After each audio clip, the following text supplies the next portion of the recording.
Un golpe seco. Después, silencio. María Fernanda se levantó del suelo de la cocina con las manos temblando y se miró en el espejo del pasillo. La marca ya estaba formándose bajo su ojo izquierdo. Era martes por la mañana en Durango. El sol apenas asomaba sobre las casas de concreto de la colonia Silvestre Dorador, y María Fernanda ya sabía que tendría que usar más corrector del habitual. A sus 38 años, se había vuelto experta en ocultar lo que no quería que el mundo viera. «Mamá, ¿ya te vas?» La voz de Sofía llegó desde el cuarto. «Sí, mija. Desayuna lo que te dejé en la mesa», respondió María, fingiendo normalidad mientras aplicaba capas de base sobre su pómulo. Sofía tenía 10 años y ojos demasiado despiertos para su edad. Esos ojos que veían todo, aunque María quisiera protegerla de la verdad. La niña apareció en la puerta del baño con su uniforme escolar a medio poner. «¿Otra vez te caíste?» María sintió un nudo en la garganta. «Sí, mija. Qué torpe soy, ¿verdad? Anda, termina de vestirte o llegarás tarde». Julián ya se había ido a su trabajo en la gasera. Como siempre, salía de la casa silbando, saludando a los vecinos, siendo el hombre carismático que todos admiraban. Nadie imaginaba lo que sucedía tras esas paredes cuando caía la noche. María trabajaba en el Salón Lupita, un local pequeño sobre la avenida 5 de Febrero. Llevaba allí 12 años, desde antes de casarse.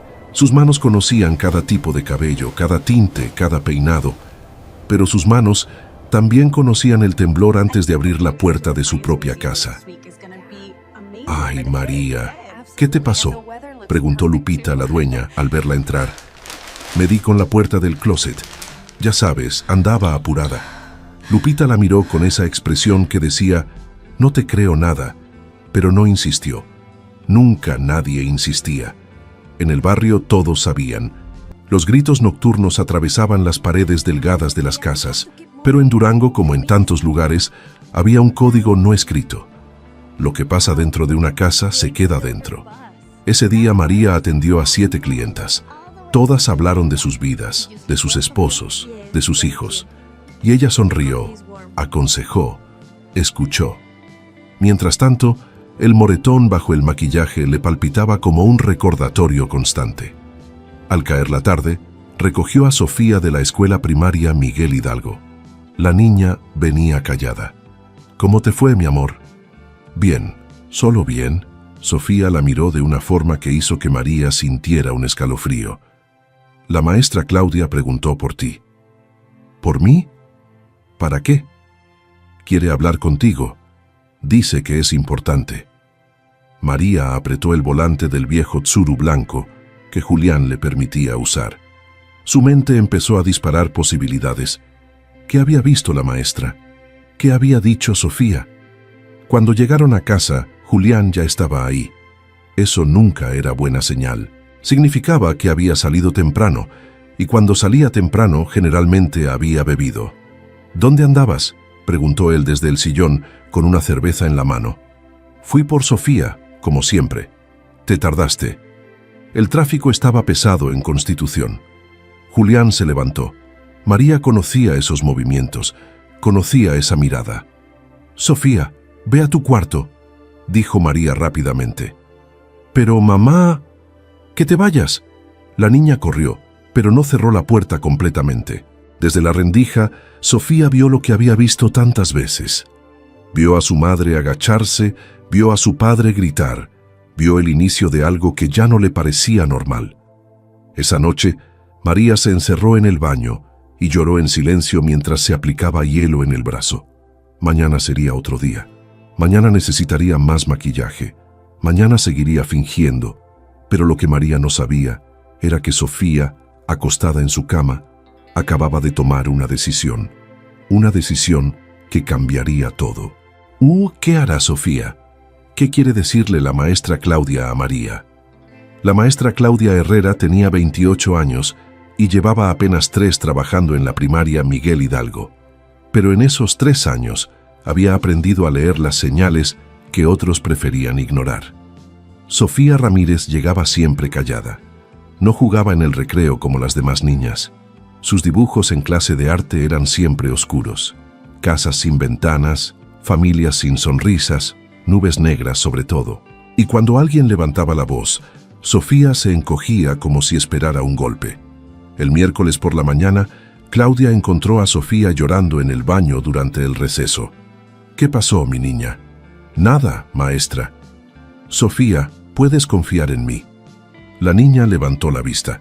Tenía los ojos rojos e hinchados. «Mi mamá dice que todo está bien. Ella dice que así son las cosas». Claudia sintió un nudo en el estómago. Conocía esas palabras. Las había escuchado de su propia madre años atrás, antes de que su padre las abandonara. Pero abandonarlas había sido una bendición disfrazada. ¿Tu mamá se lastima seguido? Sofía no respondió. Su silencio lo dijo todo. Esa tarde, Claudia mandó llamar a María Fernanda. El mensaje llegó a través de un recado en el cuaderno de Sofía. «Señora Ramírez, necesito hablar con usted urgentemente sobre el desempeño de su hija. Favor de presentarse mañana a las 3 de la tarde». Cuando María leyó el mensaje, el pánico la invadió. ¿Qué había dicho Sofía? ¿Qué sabía la maestra? Esa noche, María apenas durmió. Julián había llegado tarde, oliendo a cerveza y perfume ajeno. Ella fingió estar dormida mientras él se desplomaba en la cama. Era más fácil así. Al día siguiente, María llegó a la escuela con el corazón latiéndole en la garganta. Llevaba lentes oscuros, aunque el cielo estaba nublado. El nuevo moretón en su sien izquierda era imposible de cubrir completamente. Claudia la recibió en el aula vacía. Las sillas pequeñas, los dibujos infantiles en las paredes, el olor a gis y a papel. Todo parecía demasiado inocente para la conversación que estaba por venir. «Señora Ramírez, gracias por venir. ¿Qué pasa con Sofía? ¿Está reprobando?» «No, no es eso. Sus calificaciones son buenas. Pero me preocupa su comportamiento». María apretó su bolsa contra el pecho. ¿Su comportamiento? Sofía es una niña tranquila. Demasiado tranquila. Claudia se inclinó hacia adelante. «Señora Ramírez, yo sé que esto es difícil, pero tengo que preguntárselo. ¿En su casa hay violencia?» El mundo de María se detuvo. Nadie le había preguntado eso directamente. Nunca. «No sé de qué habla». «Señora, por favor, he visto esto antes. Sofía tiene miedo constante. No se relaciona con otros niños. Y usted...» Claudia hizo una pausa. «Usted siempre usa maquillaje muy cargado. Siempre tiene una excusa sobre golpes o caídas. Me tengo que ir». María se levantó abruptamente. «Espere, por favor, no estoy aquí para juzgarla. Estoy aquí porque me importa su hija. Y usted. Mi vida privada no es asunto de la escuela. Tiene razón. Pero cuando una niña sufre, sí es asunto mío». La voz de Claudia se quebró un poco. «Las niñas repiten lo que viven en casa, señora Ramírez. Si Sofía crece pensando que el amor duele, que los gritos son normales, que los golpes son parte del matrimonio, ¿qué tipo de relaciones va a tener de adulta?» Esas palabras se clavaron en María como agujas. Se quitó los lentes y Claudia pudo ver el moretón verdoso bajo el maquillaje. Yo no puedo... Sí puede. Hay lugares que pueden ayudarla. Refugios, abogadas, apoyo psicológico. Usted no entiende. Julián no es malo. Es solo que a veces, cuando bebe, y yo también tengo la culpa. Yo lo provoco. Nadie merece ser golpeada. Nadie. María comenzó a llorar. Lloró por todos los años guardados, por todas las noches en que se convenció de que merecía el dolor, por todas las veces que se miró al espejo y no reconoció a la mujer que estaba ahí. «Tengo miedo», susurró. «Si me voy, él me va a encontrar. Y va a ser peor. Por eso necesita ayuda profesional. Hay formas de salir segura». María se secó las lágrimas y volvió a ponerse los lentes. «No puedo hablar de esto ahora. Tengo que irme. Por favor, piénselo. Por Sofía. Por usted». Claudia le extendió un papel doblado. María lo tomó sin verlo y salió rápidamente del salón. En el estacionamiento, dentro del Tsuru, María desdobló el papel. Era un número telefónico y una dirección. Centro de Apoyo a la Mujer, Durango. Atención, 24 horas. Lo guardó en el fondo de su bolsa, entre recibos viejos y chicles, como si fuera un secreto peligroso. Pero esa noche, mientras Julián dormía su borrachera, María sacó el papel y lo miró durante horas. Las palabras de la maestra seguían resonando. Las niñas repiten lo que viven en casa. Sofía no podía repetir esto. Sofía merecía algo mejor. Aunque María todavía no lo sabía, la semilla de la valentía acababa de ser plantada. Y pronto, muy pronto, esa semilla rompería el concreto del miedo. Antes de continuar, suscríbete a nuestro canal y cuéntanos en los comentarios desde qué ciudad estás escuchando esta historia. Deja tu like. Pasaron 2 semanas y el papel seguía escondido en el fondo de la bolsa de María. Cada vez que lo tocaba, sentía una mezcla de esperanza y terror. Había marcado el número 3 veces, pero siempre colgaba antes de que contestaran. El miedo era más fuerte que el deseo de escapar. En la colonia Silvestre Dorador, la vida seguía su curso. Don Armando, el vecino de al lado, regaba sus plantas cada mañana y saludaba a María con una sonrisa incómoda. Doña Remedios, que vivía enfrente, cerraba sus cortinas cuando escuchaba los gritos nocturnos. Y el señor Chávez, que vendía elotes en la esquina, bajaba la mirada cada vez que María pasaba con lentes oscuros. Todos sabían. Nadie hacía nada. ¿Por qué la gente no ayuda a tu mamá?, preguntó Toñito, el hijo de don Armando, mientras jugaba canicas con otro niño en la calle. Mi papá dice que uno no se mete en problemas ajenos, respondió el otro niño. Sofía, que pasaba por ahí camino a la tienda, escuchó esa conversación y sintió algo romperse dentro de ella. Problemas ajenos, como si su mamá no fuera humana, como si el dolor no atravesara las paredes. Esa tarde, Sofía hizo algo que nunca había hecho.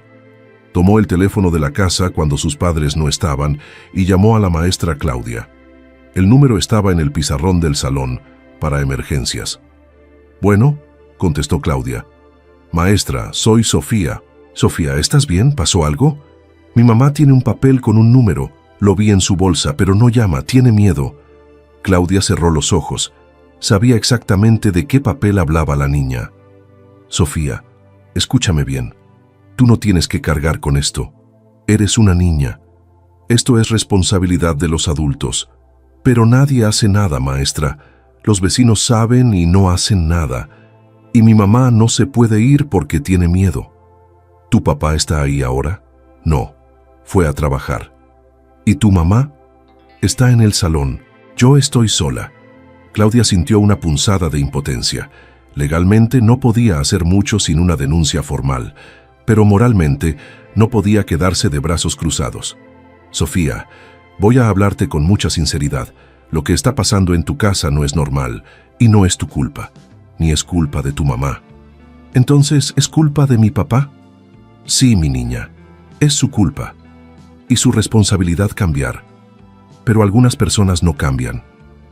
¿Mi mamá se puede morir? La voz de Sofía se quebró. Esa pregunta le rompió el corazón a Claudia. Por eso necesitamos ayudarla. ¿Puedes hacer algo por mí? Cuando tu mamá llegue, dile que yo llamé. Dile que quiero volver a hablar con ella. ¿Puedes hacer eso? Sí, maestra.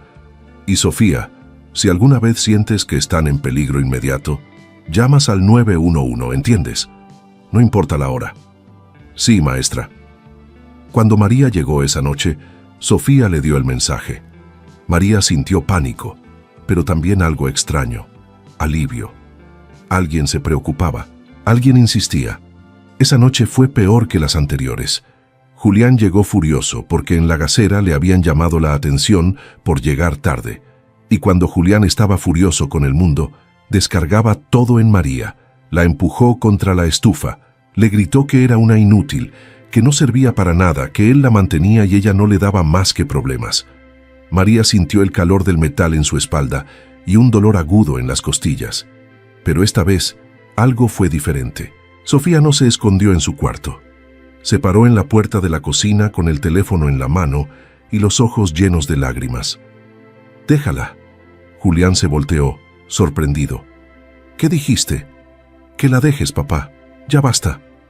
Vete a tu cuarto antes de que te vaya peor». No, ya no me voy a callar.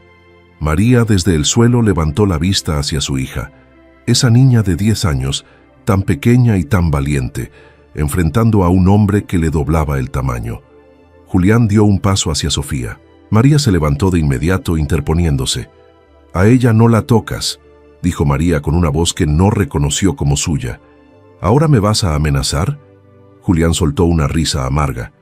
«No es amenaza, es una promesa. Si le pones una mano encima, me voy. Y esta vez no regreso». Julián la miró con sorpresa y desprecio. Luego agarró las llaves de su camioneta y salió azotando la puerta. El silencio que siguió fue ensordecedor. María abrazó a Sofía y ambas lloraron en medio de la cocina. Lloraron por todo lo vivido, por todo lo callado, por todo lo normalizado. «Perdóname, mija», susurró María. «Perdóname por dejarte ver esto. Ya no quiero vivir con miedo, mamá». «Yo tampoco, mi amor. Yo tampoco». Esa noche, mientras Sofía dormía, María sacó el papel arrugado de su bolsa. Lo alisó con las manos temblorosas y esta vez marcó el número completo. «Centro de Apoyo a la Mujer. Buenas noches». María respiró profundo. «Hola, mi nombre es María Fernanda y necesito ayuda». La mujer al otro lado del teléfono se llamaba Patricia. Tenía una voz cálida que contrastaba con la frialdad que María había conocido durante años. «María Fernanda, lo más importante es que diste el primer paso. Llamar es lo más difícil. No sé qué hacer. Tengo miedo de que si me voy, él me encuentre. Entiendo tu miedo, es válido. Pero quedarte tampoco es seguro. ¿Él ha amenazado con matarte alguna vez?» María sintió un escalofrío. «Sí, varias veces». «¿Tienes familia con quien quedarte?» «No.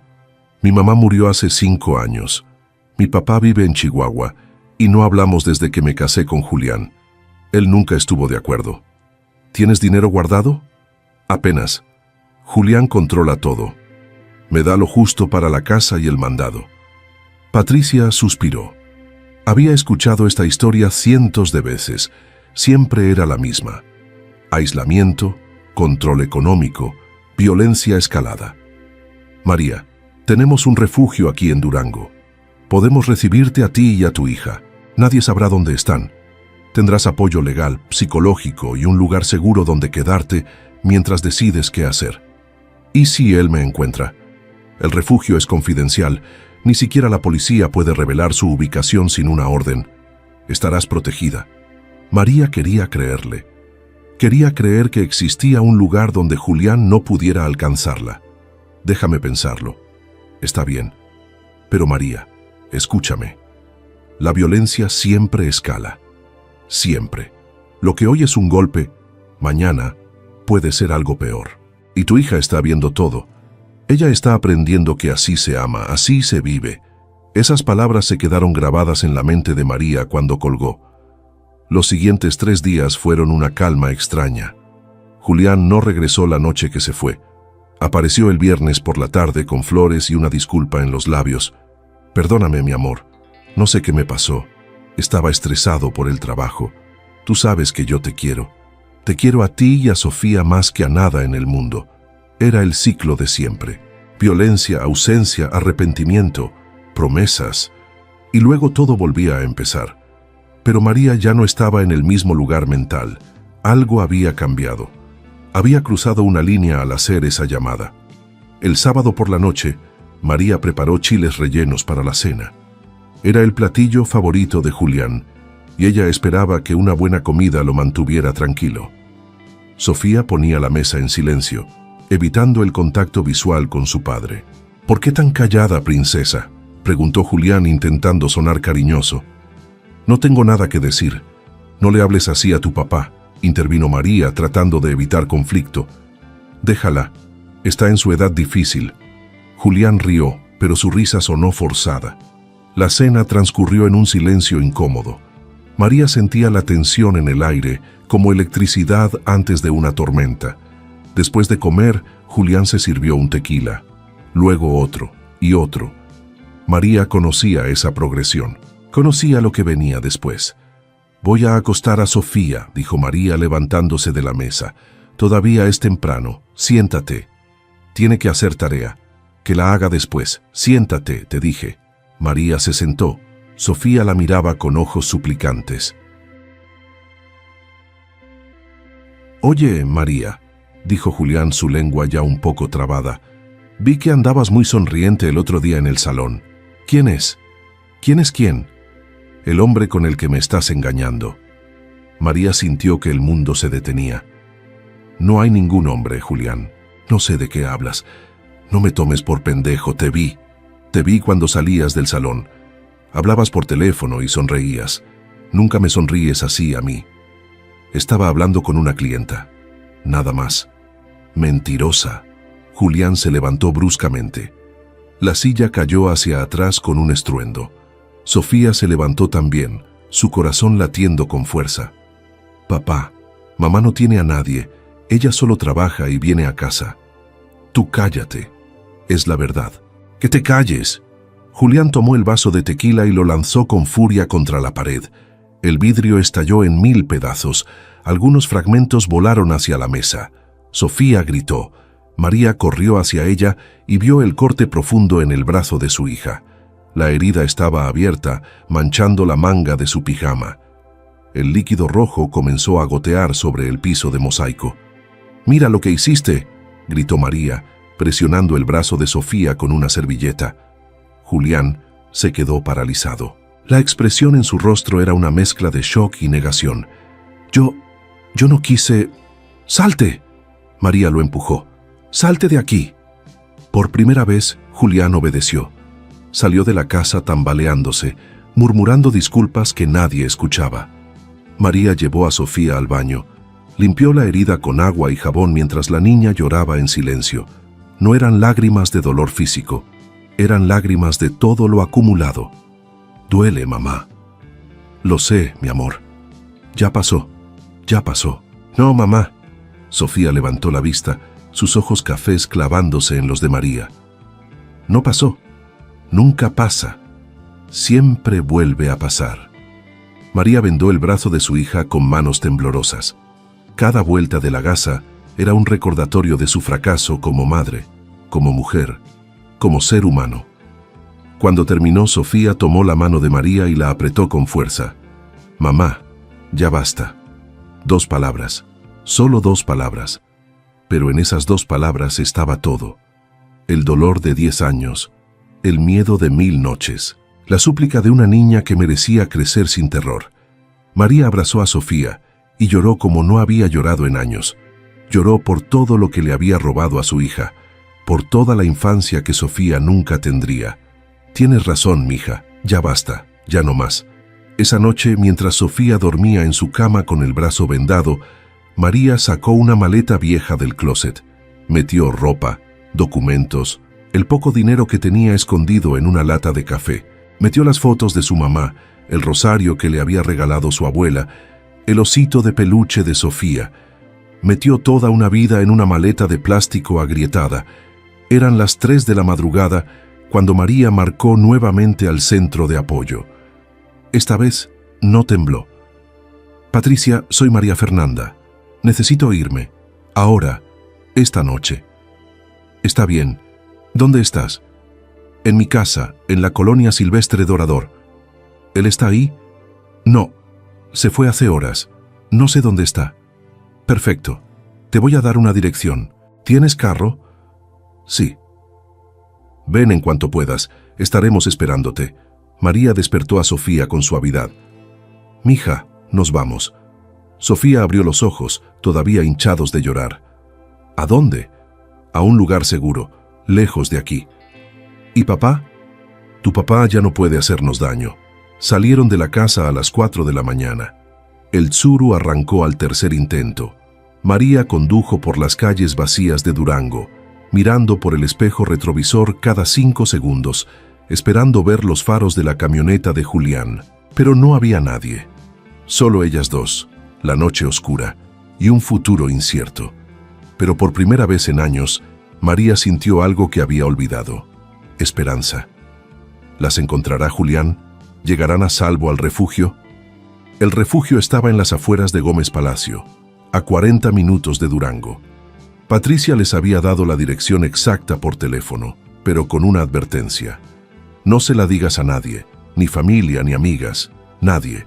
María condujo por la carretera desierta, mientras Sofía dormitaba en el asiento del copiloto, abrazando su mochila como si fuera un salvavidas. El amanecer comenzaba a pintarse en el horizonte, de tonos naranjas y rosas que contrastaban con la oscuridad de la noche que dejaban atrás. Cuando llegaron a la dirección indicada, María dudó. Era una casa de 2 pisos, sencilla, con rejas en las ventanas y una puerta de metal. No había ningún letrero, ninguna señal, solo un número, 347.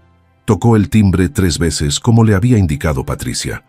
Una mujer de unos 50 años abrió la puerta. Tenía el cabello corto y canas que no intentaba ocultar. Sus ojos eran amables pero cansados, como si hubieran visto demasiado sufrimiento. ¿María Fernanda? Sí. Pasen. Rápido. Adentro había otras 4 mujeres. Una joven de 20 y tantos con un bebé en brazos. Una señora mayor con un ojo morado. 2 hermanas adolescentes que se abrazaban en el sofá. Todas tenían la misma mirada, miedo mezclado con alivio. «Soy Irma», dijo la mujer que les había abierto. «Soy abogada y coordinadora del refugio. Aquí estarán seguras». Irma las llevó a un cuarto pequeño en el segundo piso. 2 camas individuales, un closet, una ventana con cortinas gruesas. Este será su espacio. Las reglas son simples. No pueden salir sin avisar, no pueden dar la dirección a nadie, no pueden usar redes sociales ni publicar fotos. Él no puede saber dónde están. «¿Cuánto tiempo podemos quedarnos?», preguntó María. «El tiempo que necesiten. Algunas mujeres están aquí semanas, otras meses. Depende de cada caso». Sofía se sentó en una de las camas, tocó las sábanas limpias, las almohadas suaves. Por primera vez en su vida, un refugio se sentía más como hogar que su propia casa. «¿Tienes hambre, pequeña?», preguntó Irma. Sofía asintió. «Vamos a la cocina. Aquí todas compartimos los alimentos y las tareas. Es como una familia». Mientras Sofía comía pan dulce y tomaba leche en la cocina, Irma se sentó con María en la sala. «Necesito que me cuentes todo, desde el principio. Necesito saber con qué estamos tratando». María habló durante 1 hora. Habló de los 12 años de matrimonio, de cómo al principio Julián era diferente, atento, cariñoso, de cómo el primer golpe la tomó por sorpresa, y él lloró después, y prometió que nunca volvería a pasar, de cómo cada año la violencia fue escalando, de cómo perdió contacto con su familia, con sus amigas, con el mundo exterior, de cómo Julián la convenció de que ella era el problema, que ella lo provocaba, que ella merecía cada golpe. Irma escuchó sin interrumpir, tomando notas en una libreta. «María, lo que describes es un caso clásico de violencia doméstica con aislamiento y control coercitivo. Él no va a cambiar. Hombres como Julián no cambian, solo empeoran». «Lo sé. Creo que siempre lo supe». «¿Quieres poner una denuncia formal?». María sintió pánico. «Si lo denuncio, él va a salir y va a venir por mí. Por eso existe una orden de restricción. Él no podrá acercarse a ti ni a Sofía. Si lo hace, va directo a la cárcel». «Las órdenes de restricción son solo papeles, no detienen balas». Irma suspiró. Había escuchado ese argumento 1000 veces, y tenía razón. El sistema fallaba más veces de las que funcionaba. «Tienes 2 opciones. Denuncias y buscamos protección legal. O te quedas escondida aquí y eventualmente tienes que empezar de cero en otro lugar. Cambiar de ciudad, de identidad si es necesario». «No quiero que Sofía tenga que cambiar de escuela, de amigos, de vida». «Sofía ya no tiene una vida normal, María. No desde hace años. Ahora tienen la oportunidad de construir una nueva». Mientras tanto, en Durango, Julián despertó en su camioneta estacionada frente a un bar cerrado. Le dolía la cabeza y tenía náuseas. Cuando recordó lo de la noche anterior, sintió pánico. Condujo de regreso a casa. Las luces estaban apagadas.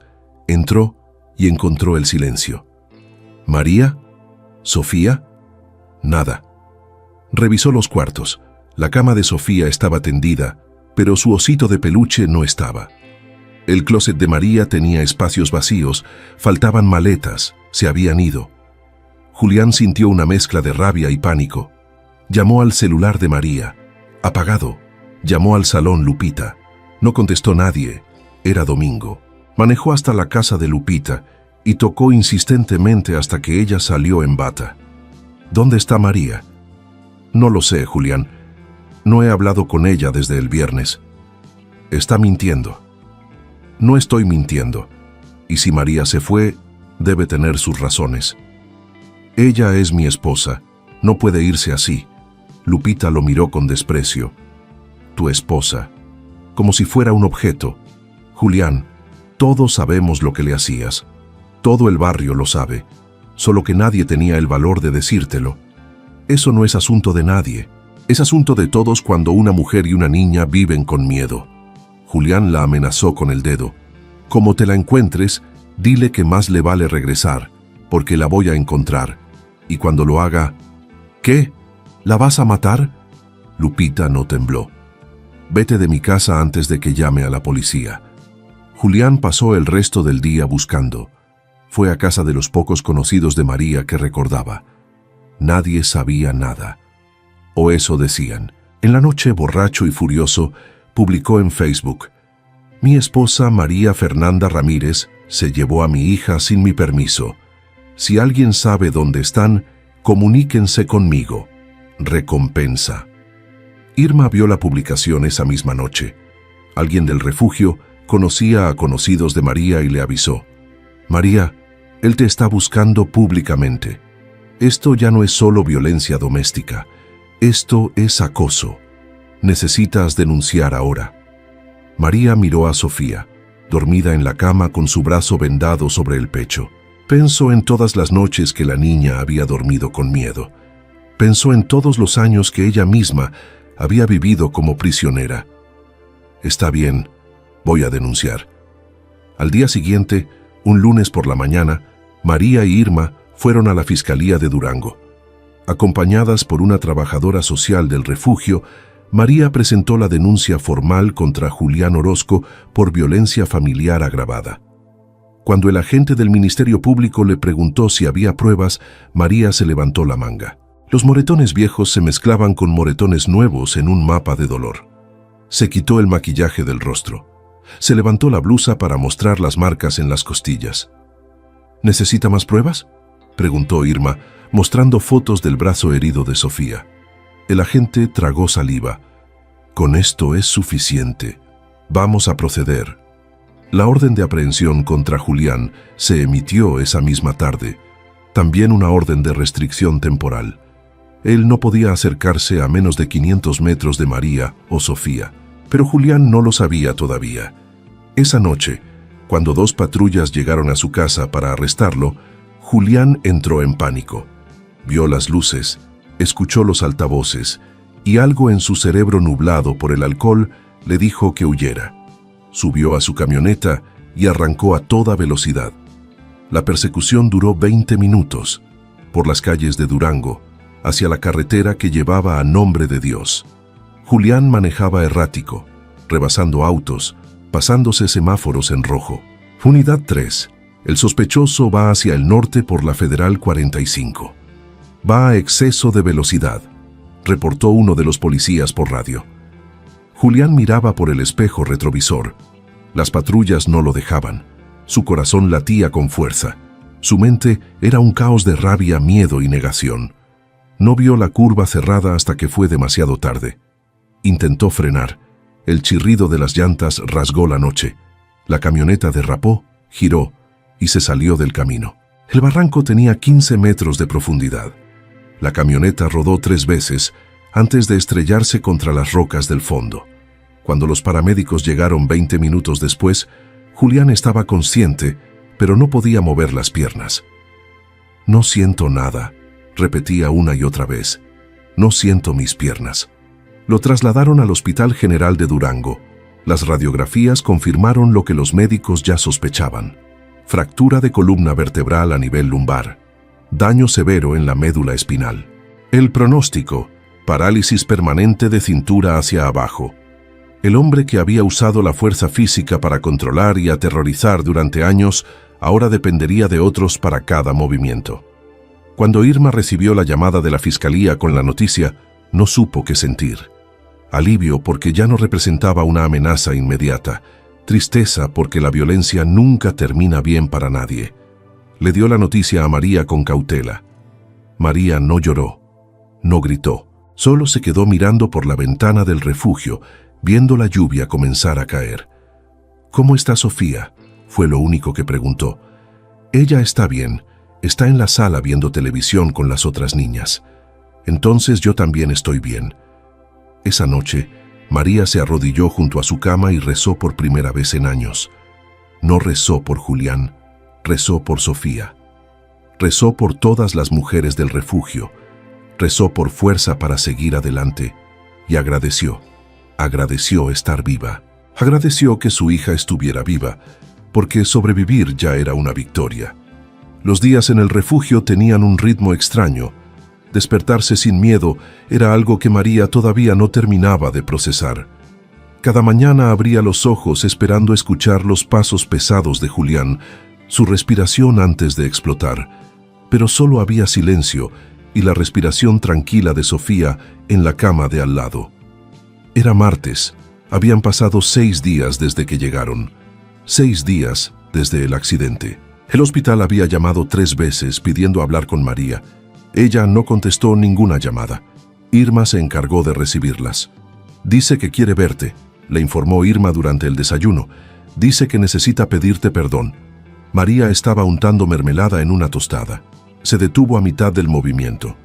«No quiero verlo». «No tienes que hacerlo. Solo te estoy informando». «¿Cómo está?». La pregunta salió antes de que María pudiera detenerla. «En terapia intensiva todavía. Los médicos dicen que vivirá, pero su vida será muy diferente de ahora en adelante». María sintió algo revuelto en el estómago. No era alegría, no era tristeza, era algo más complicado, algo que no tenía nombre. «¿Es malo que no sienta nada?», preguntó en voz baja. «No, María, es supervivencia. Tu cerebro está protegiéndote. Ya tendrás tiempo para procesar todo. Por ahora, enfócate en ti y en Sofía». Sofía había comenzado a asistir a terapia con una psicóloga del refugio. Se llamaba Doctora Estela, una mujer joven de Fresnillo que había estudiado en Guadalajara y regresado para ayudar a su comunidad. En la primera sesión, Sofía no habló, solo dibujó. Casas rotas, nubes oscuras, figuras sin rostro. En la segunda sesión, dibujó algo diferente. Un sol, pequeño, tímido, apenas asomándose detrás de las nubes. Pero ahí estaba. «¿Qué es esto, Sofía?», preguntó la doctora Estela. «Es mañana», respondió la niña. «Todavía no ha salido completo, pero ya viene». La doctora sonrió. Los niños tenían una capacidad de resiliencia que los adultos olvidaban. Mientras tanto, en el Hospital General de Durango, Julián despertaba a una nueva realidad cada día. La primera semana fue de negación. Gritaba que era temporal, que los médicos estaban equivocados, que él volvería a caminar. «Señor Orozco, necesita aceptar su situación», le dijo el doctor Ramírez, el neurólogo a cargo. «El daño en su columna es permanente. Va a necesitar una silla de ruedas por el resto de su vida». «No, no puede ser. Yo trabajo de pie. Yo necesito mis piernas. Muchas personas con su condición llevan vidas productivas, pero necesita cooperar con la rehabilitación». Julián giró la cabeza hacia la pared. No quería cooperar. No quería nada. Su hermano César vino desde Torreón al tercer día. Era 2 años menor que Julián y siempre había sido más responsable, más centrado. «Hermano, tienes que firmar unos papeles. El seguro del trabajo necesita...». «No me importa. Julián, tienes que pensar en tu futuro. Vas a necesitar adaptaciones en la casa, terapia física, medicamentos. ¿Para qué? ¿Para vivir así? Mejor que me hubiera matado en el accidente». César suspiró. Sabía lo que su hermano le había hecho a María. Todo Durango lo sabía ahora. La denuncia era pública. Los detalles habían salido en el periódico local.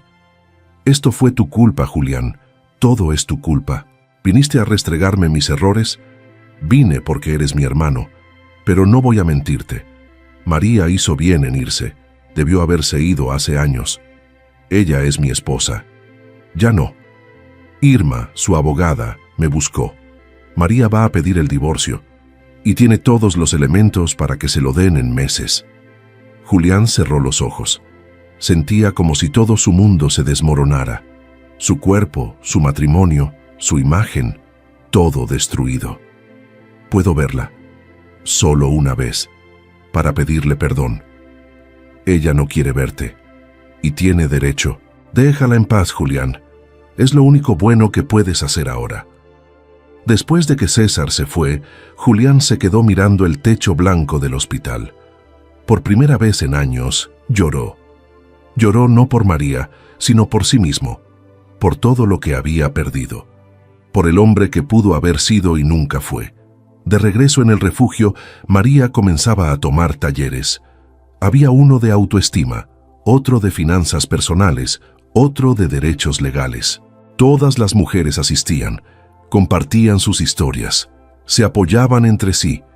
La señora Marta, la mujer mayor con el ojo morado, había estado casada 42 años con un hombre que la golpeaba desde la noche de bodas. ¿Por qué te quedaste tanto tiempo?, preguntó Karen, la joven del bebé. Porque en mi época así nos enseñaron, que el matrimonio era para siempre, que una mujer decente aguantaba todo, que los trapos sucios se lavan en casa. Mi mamá me decía lo mismo, dijo María. Cuando le conté la primera vez que Julián me golpeó, me dijo: los hombres son así, aprende a llevártela. Pero ustedes están aquí, interrumpió Irma, que dirigía el taller. Rompieron ese ciclo. Sus hijas no van a repetir esta historia. María miró a Sofía, que estaba en el rincón leyendo un libro de la pequeña biblioteca del refugio. La niña levantó la vista y le sonrió. Una sonrisa genuina, sin miedo detrás. Esa sonrisa valía más que 1000 disculpas de Julián. El proceso de divorcio comenzó en la tercera semana. Irma presentó la demanda con causal de violencia familiar. Los documentos médicos de Sofía, las fotografías de los moretones de María, los testimonios de vecinos que finalmente tuvieron el valor de hablar. Va a ser rápido, explicó Irma. Con todo lo que tenemos, el juez va a fallar a tu favor. La custodia de Sofía será completamente tuya. Julián ni siquiera va a tener régimen de visitas, no después de lo que le hizo. ¿Y la manutención? Ahí está el problema. Julián va a alegar que no puede trabajar por su discapacidad, y probablemente tenga razón. Vas a tener que ser autosuficiente. María sintió un peso en el pecho. 12 años dependiendo económicamente de alguien más. ¿Cómo iba a mantener a Sofía sola? Tengo el salón. Lupita dijo que puedo regresar cuando quiera. Pero regresar a Durango es un riesgo. Julián sabe dónde trabajas. Entonces, ¿qué hago? Me quedo escondida para siempre. Irma se inclinó hacia adelante. Hay otra opción. Una de las mujeres que estuvo aquí hace 2 años abrió un salón en Fresnillo. Necesita ayuda. Paga bien y el ambiente es seguro. Podrías empezar ahí mientras decides qué hacer. Eso significa dejar todo, otra vez. María, ya dejaste lo más difícil. Lo demás son solo cosas. Esa noche, María le preguntó a Sofía qué quería hacer. Mamá, yo solo quiero que estés bien. Si estar bien significa irnos a otra ciudad, entonces nos vamos.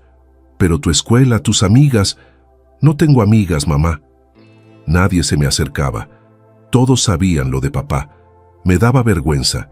María abrazó a su hija. A veces olvidaba que Sofía había cargado con esa vergüenza también, con ese secreto que todos conocían, pero nadie mencionaba. Entonces empezaremos de nuevo, las 2, en Fresnillo. ¿Papá va a poder encontrarnos ahí? María pensó en Julián, postrado en una cama de hospital, sin poder caminar, enfrentando una nueva realidad tan dura como la que él había impuesto a otros. No, mija, tu papá ya no puede hacernos daño. Una semana después, María y Sofía se mudaron a Fresnillo, Zacatecas, un departamento pequeño de 2 cuartos en la colonia minera. Paredes blancas, pisos de cemento, pero era de ellas. Nadie las había golpeado ahí. Nadie había gritado ahí. El salón se llamaba Estilo Libre, y la dueña, Rocío, era una mujer de 45 años que también había escapado de una relación violenta años atrás. «Aquí no preguntamos de dónde vienes», le dijo a María el primer día.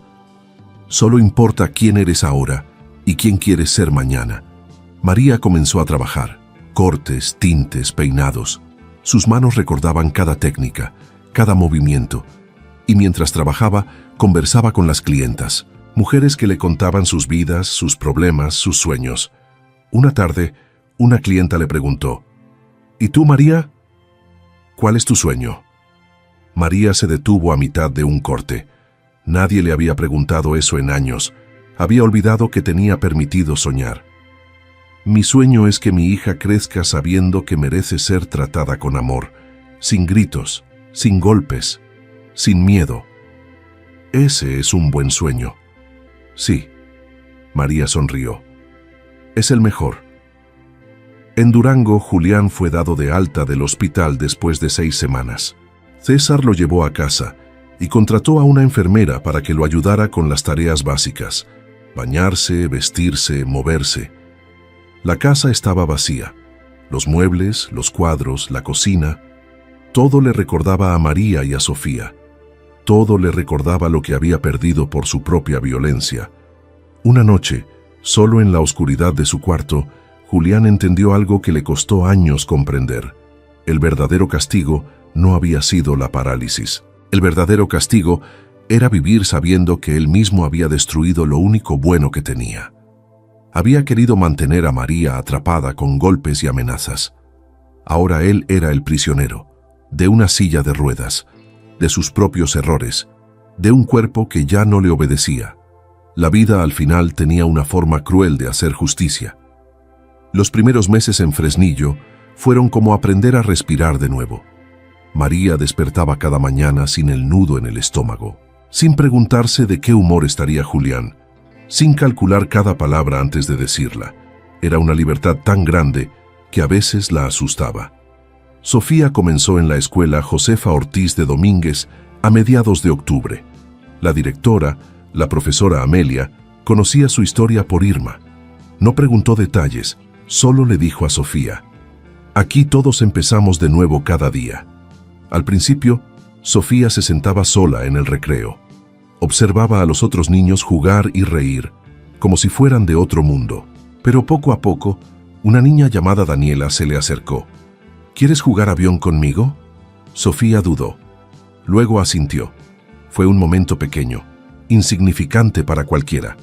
Pero para Sofía fue el primer paso hacia algo que no había tenido en años: amistad sin vergüenza, sin secretos oscuros que cargar.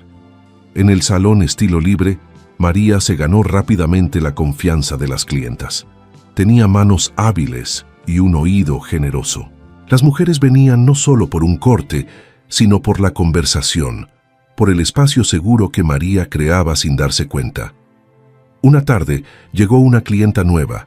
Se llamaba Gabriela y traía lentes oscuros, aunque estaba nublado. «¿Qué te gustaría hoy?», preguntó María. «Solo un recorte, nada elaborado». Mientras María trabajaba, notó las señales. Las había visto en su propio espejo durante años. La forma en que Gabriela se sobresaltaba con cualquier ruido fuerte. La manera en que tocaba su brazo izquierdo con cuidado. El maquillaje extra en el cuello. «¿Estás bien?», preguntó María suavemente. «Sí, ¿por qué?». «Porque yo no estaba bien durante mucho tiempo y usaba los mismos lentes que tú llevas ahora». Gabriela se quedó quieta. Sus ojos se llenaron de lágrimas detrás de los cristales oscuros. «No sé cómo salir. Yo tampoco sabía, pero alguien me ayudó y ahora yo puedo ayudarte a ti». María le dio el número de Irma.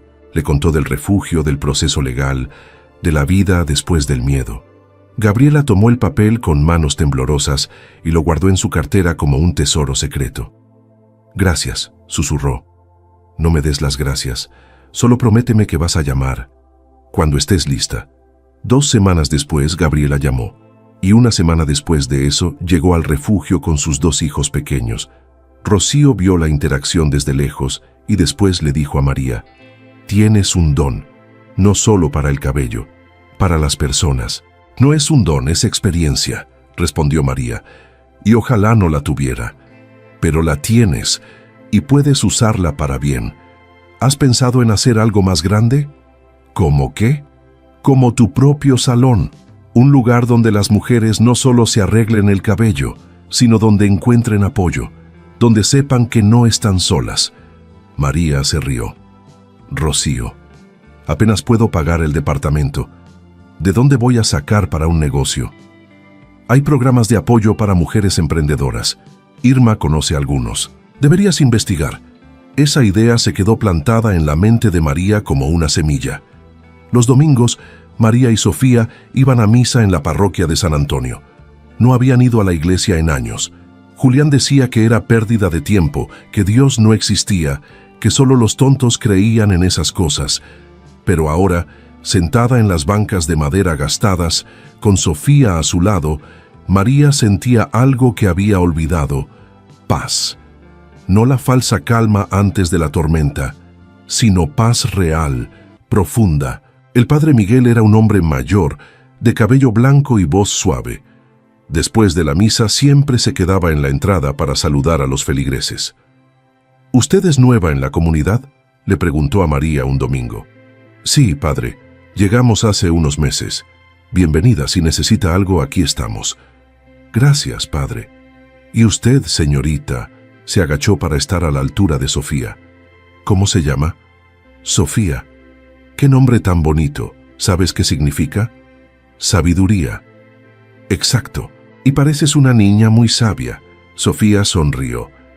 Era una sonrisa que llegaba hasta sus ojos, algo que María no había visto en mucho tiempo. En diciembre, Irma visitó a María en Fresnillo. Traía buenas noticias. El divorcio fue aprobado.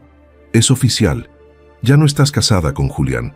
María sintió un peso enorme levantarse de sus hombros. ¿Y la custodia? Completamente tuya. Él ni siquiera apeló. Creo que finalmente entendió que no tiene caso pelear. ¿Cómo está él? En rehabilitación. César me dijo que está aprendiendo a usar la silla de ruedas. Está amargado pero vivo. María asintió. No sentía alegría por su sufrimiento, pero tampoco lástima. Solo una especie de cierre. Hay algo más, continuó Irma. Aprobaron tu solicitud para el programa de apoyo a emprendedoras. Te van a dar un préstamo pequeño sin intereses, suficiente para empezar tu propio negocio. María no podía creerlo. ¿Hablas en serio? Completísimo. Tienes 6 meses para encontrar un local y empezar. ¿Qué dices? María miró a Sofía, que estaba haciendo tarea en la mesa del pequeño comedor. ¿Escuchaste eso, mija? Vamos a tener nuestro propio salón. ¿Le vas a poner nombre?, preguntó Sofía. Sí, pero no sé cuál. ¿Qué tal Luz de Vida?, sugirió la niña. Porque ya no vivimos en la oscuridad. María sintió que los ojos se le llenaban de lágrimas. Su hija, apenas 11 años, entendía más de la vida que muchos adultos. Luz de Vida. Me encanta. Encontraron un local pequeño en la Avenida Juárez, cerca del mercado municipal. Tenía 2 espejos, 3 sillas de peluquería de segunda mano y paredes que necesitaban pintura. Pero era de ellas. María lo pintó de color crema con toques verdes, colores que le daban esperanza. Sofía ayudó a pegar calcomanías de mariposas en los espejos. Las mariposas representan transformación, explicó Sofía, que lo había aprendido en la escuela. Exacto, mija. Eso es lo que somos. Mariposas. El día de la inauguración, en marzo, llegaron Irma, Rocío, la doctora Estela, el padre Miguel, algunas clientas del estilo libre y hasta Gabriela con sus hijos. Quiero decir algo, anunció María mientras todos brindaban con refrescos. Hace un año yo estaba escondiendo moretones con maquillaje. Estaba convencida de que mi vida era eso y nada más. Pero mi hija me enseñó algo. Me enseñó que ya basta, que merecemos vivir sin miedo. Y ahora quiero que este lugar sea eso para otras mujeres. Un espacio donde puedan ser ellas mismas, donde sepan que el amor verdadero no duele, que Dios no nos hizo para sufrir. Todos aplaudieron. Sofía abrazó a su mamá con fuerza. Esa noche, de regreso en el departamento, María se miró al espejo. Ya no necesitaba capas de maquillaje. Su piel mostraba algunas cicatrices, pero también mostraba sanación. Sus ojos tenían una luz que había apagado durante años. «¿Quién eres?», se preguntó en voz baja, y por primera vez en mucho tiempo tuvo una respuesta clara. «Soy María Fernanda, madre de Sofía, sobreviviente, dueña de mi propia vida, y ya no tengo miedo». Sofía apareció en la puerta del baño con su pijama puesto. «Mamá, ¿estás bien?». «Sí, mi amor, estoy más que bien, estoy completa». Las dos se abrazaron, y en ese abrazo había todo lo que habían perdido y todo lo que habían ganado. Había dolor pasado, pero también futuro brillante. Había cicatrices, pero también fuerza. En Durango, Julián miraba por la ventana de su casa. César le había comprado una silla de ruedas eléctrica, pero eso no cambiaba nada. Seguía siendo un prisionero. Había intentado llamar a María 50 veces. Todas las llamadas fueron rechazadas. Había enviado cartas. Todas regresaron sin abrir. Finalmente entendió que no había vuelta atrás, que algunas cosas, una vez rotas, no se pueden reparar. Su castigo no era la silla de ruedas.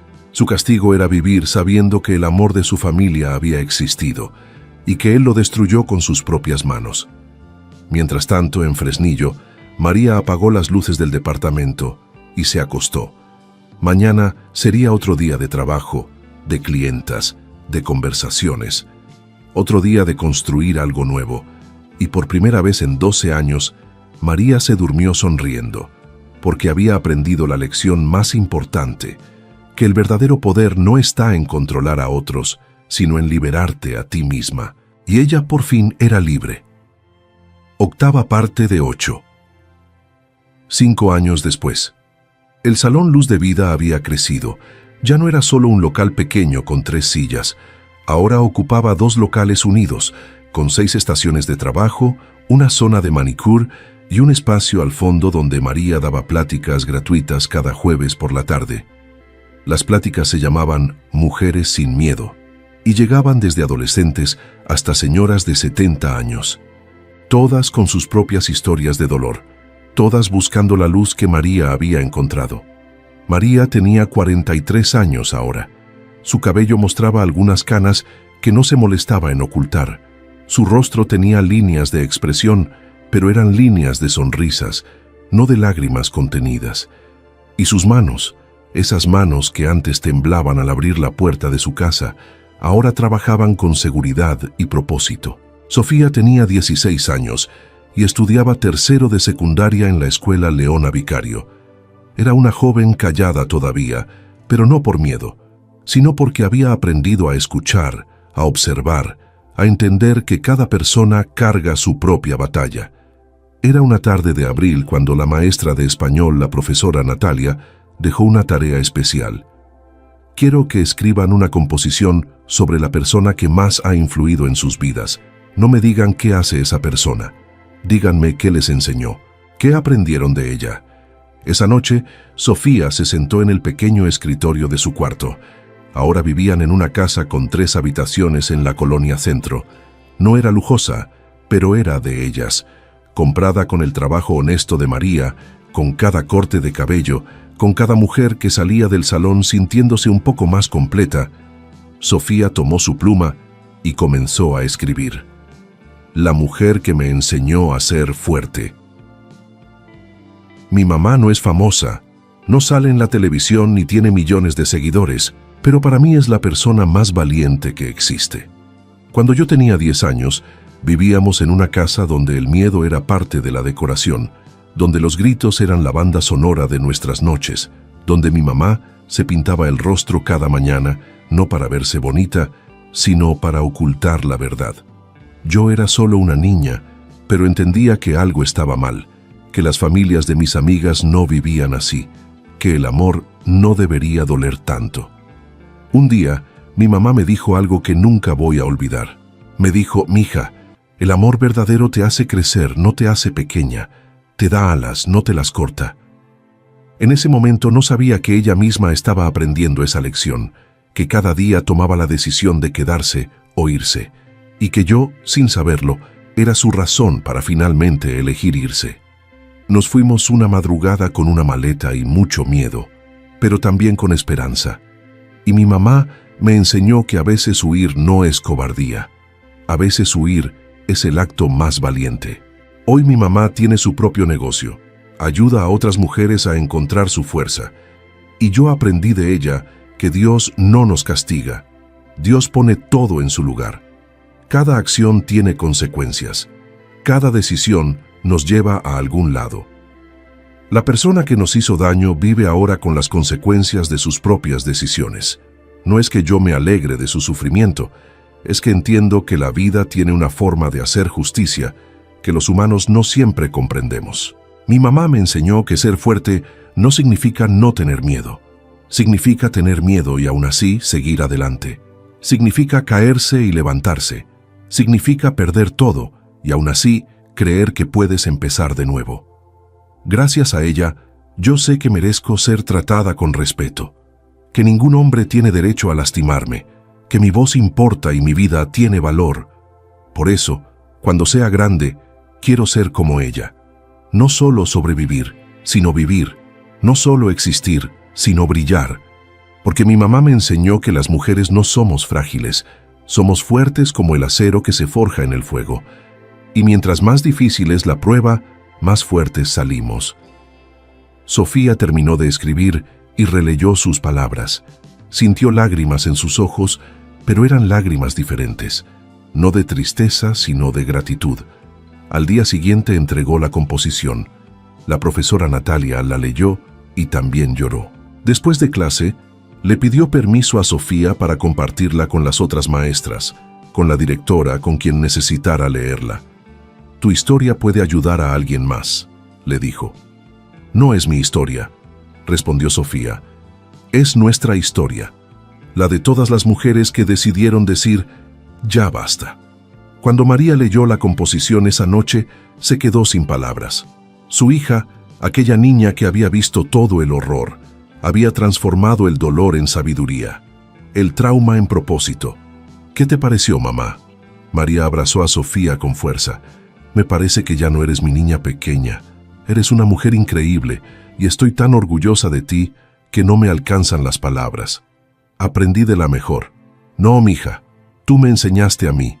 Cuando dijiste, mamá, ya basta, me salvaste la vida. Me devolviste a mí misma. Madre e hija se quedaron abrazadas en el silencio cómodo de quienes han atravesado el infierno juntas y salieron del otro lado más fuertes. En Durango, Julián cumplía 50 años ese mes. Vivía solo en la casa que antes compartió con María y Sofía. César lo visitaba una vez por semana, más por obligación familiar que por cariño. Julián había aprendido a manejarse en silla de ruedas. Podía ir al baño solo, vestirse solo, cocinar con dificultad, pero la soledad era algo que nunca aprendió a manejar. Los vecinos ya no lo saludaban. Todos sabían lo que había hecho. El hombre carismático de antes era ahora solo un recuerdo amargo. Una tarde, mientras veía televisión, apareció un reportaje sobre violencia doméstica. Hablaban de cifras, de mujeres muertas, de niños traumatizados. Mostraron el testimonio de una sobreviviente. La mujer en la pantalla decía algo que se le quedó grabado a Julián. Mi exesposo siempre decía que sin él yo no era nada, que me mantenía, que me daba todo. Pero lo que no entendió es que lo que yo necesitaba no era dinero, era paz. Y cuando me fui, encontré algo que el dinero nunca puede comprar: libertad. Julián apagó la televisión. Esas palabras le quemaban por dentro porque eran ciertas. Él había confundido control con amor, poder con respeto, miedo con obediencia. Y ahora, demasiado tarde, entendía que el verdadero poder está en soltar, no en apretar, en construir, no en destruir, en amar, no en poseer. Pero ese conocimiento llegó cuando ya no había nadie a quien pedirle perdón. Cuando María y Sofía estaban tan lejos, tan sanadas, tan completas sin él, que su arrepentimiento no significaba nada.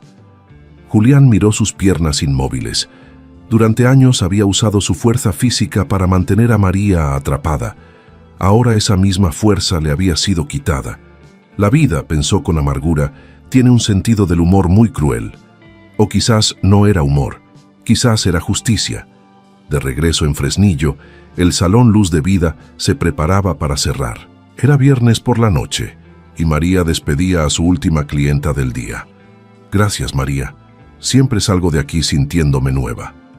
De nada, señora Carmen. Nos vemos la próxima semana. Cuando la clienta se fue, María comenzó a barrer el cabello del piso. Sofía llegó del ensayo de la obra de teatro de la escuela. ¿Cómo te fue, mija? ¿Bien? Me dieron el papel principal. ¿En serio? ¿De qué es la obra? Se llama Renacimiento. Es sobre una mujer que sale de una relación difícil y encuentra su voz. María sonrió. La vida tenía formas curiosas de cerrar círculos. Me parece que ese papel está hecho para ti. O tal vez yo estoy hecha para ese papel. Esa noche, María cerró el salón y caminaron juntas a casa. Las calles de Fresnillo estaban iluminadas por faroles amarillos. El aire fresco de abril traía olor a pan recién horneado de la panadería de la esquina. «Mamá, ¿alguna vez te arrepientes?», preguntó Sofía de repente. «¿De qué?». «De haberte casado con papá, de todo lo que pasó». María pensó cuidadosamente su respuesta. «No me arrepiento, porque si no hubiera pasado por eso, no te tendría a ti. Y tú eres lo mejor que me ha pasado en la vida. Además, ese dolor me enseñó algo valioso». «¿Qué cosa?». «Que podemos sobrevivir a cosas que creíamos imposibles, que somos más fuertes de lo que pensamos, y que Dios nunca nos abandona, aunque a veces parezca que sí». Llegaron a casa. María preparó quesadillas para cenar mientras Sofía ponía la mesa.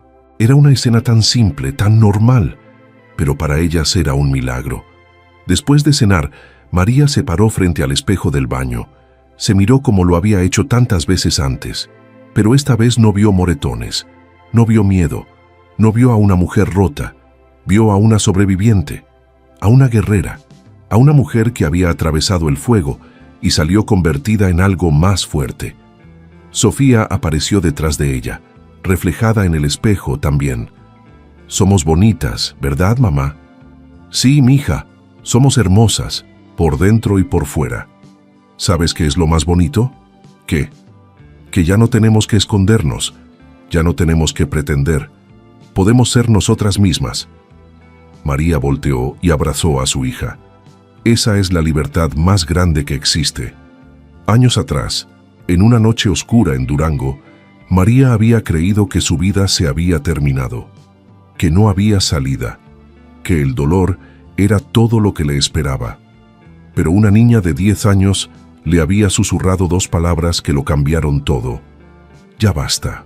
Y esas 2 palabras habían sido suficientes para romper las cadenas, para abrir la puerta, para comenzar a vivir de verdad. Ahora, mirándose en el espejo con su hija a su lado, María entendía que la justicia más profunda no viene de los tribunales, viene de la vida misma. Quien siembra violencia cosecha soledad. Quien controla con miedo termina perdiendo todo. Quien usa su fuerza para dañar, descubre que esa fuerza se puede ir en un instante.